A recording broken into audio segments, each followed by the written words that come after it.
करून घ्या, पण जाताना ताट आपलं धुवायला न्यायचे त्या काकीला.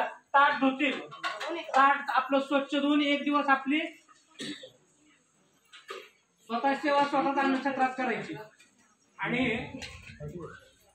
ताटावर आणायचं. पण ताटात जर एक शीत राहिला तर उभारून खायला ओळखायचं बरं का. तुम्ही सांगताल त्या सेवेकरांना मी अमुक आहे, मी मोठा, तुझ्या घरी खाली बसून तिथं उभारून नाही तर खायला लावतोय. त्यामुळं जसं अन्नदान गरजेचं आहे तसं एक शीत वाया जाऊ नये. म्हणजे घरी पण जेवताना एक नियम पाळा, कारण काही वेळेला पैसा असून सुद्धा जीव देत नाही, मिळतच नाही दिवस तरी टाकलेल्याचा पक्का शाप असतो.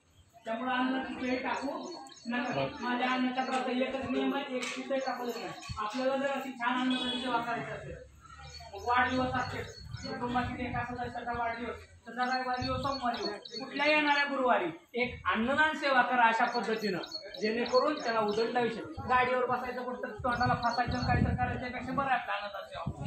त्यामुळे जर करायचं असेल तर करू शकता, पुण्यतिथी निमित्त करू शकता.